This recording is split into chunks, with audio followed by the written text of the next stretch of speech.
Good morning मित्रांनो. आज आपण घेतोय सेतू बंदासन.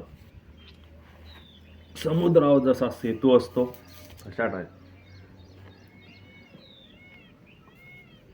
दोघी पाय जवळ घेतले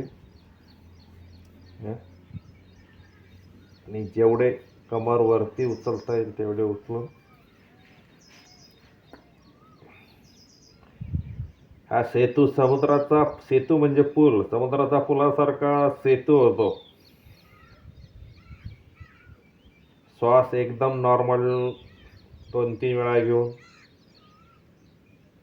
20-30 सेकंद, जेवढे जास्त वेळ 1 मिनिट राहता येईल ते 1 मिनिट राहावे.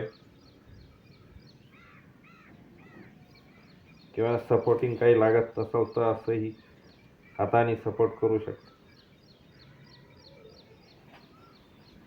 ओके.